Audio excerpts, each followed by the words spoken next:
Thanks for tuning in to ARIRANG News. I'm Devin Whiting in Seoul. Choi Soon-sil, the woman at the center of a national political scandal, has been grilled by a team of prosecutors for a second day on accusations that she exploited her connection to President Park Geun-hye for personal gain. The team is likely to request an arrest warrant for Choi tomorrow. Ji Myung-gil has the latest. Seoul prosecutors said Tuesday they will likely request an arrest warrant for Choi Soon-sil, President Park Geun-hye's longtime friend, after putting her under emergency detention without a warrant the day before. Prosecutors reportedly believed there was a risk Choi could destroy evidence or flee. Under Korean law, a suspect can be held under emergency arrest without a warrant for up to 48 hours. Therefore, prosecutors must now file a request for a warrant within 48 hours, or the suspect must be released. Prosecutors will also summon former senior presidential secretary for policy coordination An Jong-bum on Wednesday afternoon. They've already placed a travel ban on An, who is suspected of colluding with Choi to raise money for two government-linked foundations. They raided 8 banks on Tuesday to secure information on financial transactions related to Choi, after securing several boxes of documents over the weekend from the presidential office and the homes of presidential aides. Prosecutors are investigating allegations that Choi, who does not hold an official government position, interfered in state affairs and accessed classified presidential office documents. Prosecutors are also grilling Choi on the allegation that she used her connections to the president to push corporations to make huge contributions to the two foundations, and that she embezzled some of the money for herself. Choi is also facing allegations that she used her political connections to get her daughter into Ewha Women's University, where she is alleged to have received preferential treatment. Choi is the daughter of President Park's late mentor, Choi Tae-min, the founder of a religious sect who died in 1994. Choi cultivated a relationship with President Park after her mother, First Lady Yoo Kyung-soo, was assassinated in 1974. Ji Myung-gil, ARIRANG News. With more allegations about the Choi Soon-sil scandal coming to light, Korea's opposition parties have decided to press ahead with efforts to seek an investigation by an independent council by passing a special law. The decision was made at a joint meeting Tuesday morning between the floor leaders of the three opposition parties, the Democratic Party, the People's Party, and the Justice Party. The opposition bloc has also rejected the ruling Saenuri Party's proposal to form a coalition cabinet and urged Saenuri leaders to take responsibility for the situation. 5 of the ruling party's presidential hopefuls, including former Seoul Mayor Oh Se-hoon and former party chair Kim Woo-sung, also called on the current leadership to step down and give Saenuri a chance for a fresh start. The party is slated to hold a general meeting of all its lawmakers Wednesday.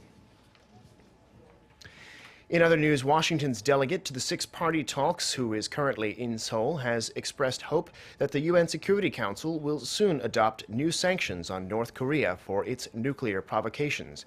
Joseph Yoon, the U.S. Special Representative for North Korea policy, spoke to reporters after his first official bilateral meeting with his South Korean counterpart, Kim Hong-kyun, and the U.S. delegate said that good progress has been made at the UN, and he's sure it'll be a, quote, good deal. When asked about U.S.-China negotiations on sensitive issues such as the restriction of coal exports from the north, Yoon said an agreement is expected to be unveiled soon. Noting he and his South Korean counterpart made good progress on the denuclearization issue, the U.S. envoy indicated he may soon visit Moscow for talks with his Russian counterpart.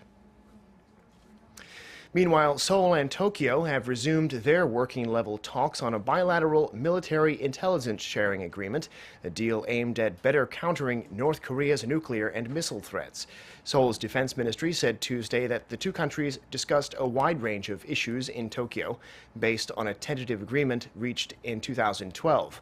Under the prospective deal, South Korea and Japan would be able to share intelligence on threats without having to receive it from the U.S., as they do under the current trilateral information sharing agreement. The ministry expects to seal the deal by the end of the year. And turning to the economy, Korea's exports, considered the pillar of the nation's economy, are slipping again after a slight rebound at the end of the summer that was the first in almost 2 years. Our Kim Min-ji looks at some of the key contributing factors. Korea's exports continued their downward streak in October.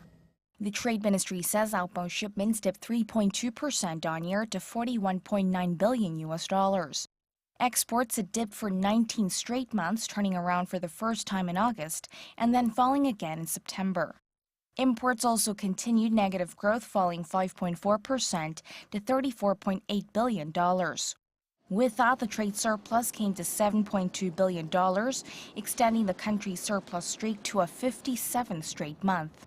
The ministry attributed the slide in October exports to fewer working days and unexpected disruptions seen at the country's two major exporters, Samsung Electronics and Hyundai Motor. These factors resulted in losses of over $2.1 billion, pulling down the overall growth rate in exports by 4.9 percentage points. Last month, Samsung called an end to production and sales of its flagship phablet after reports that even replacement Note 7s were catching fire. Over at Hyundai Motor, strikes over the adoption of performance-based pay dragged down production by 140,000 cars this year.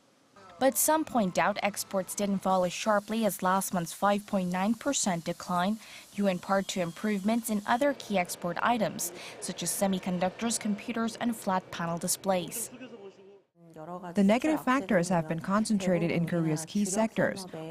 While overall exports are still on track for recovery, it's important for the country to move to foster new areas of growth, as well as expand opportunities in markets that are faring better than others, such as India, Vietnam, and Iran. For the remainder of the year, although the decline in exports is expected to slow, it will still likely be a tough road ahead due to weak growth in the global economy, as well as a possible rate hike in the U.S., which could offset the recovery momentum. Kim Min-ji, ARIRANG News. And that's all for this hour. Thanks for watching. More to come on News Center at 10 p.m. Korea time.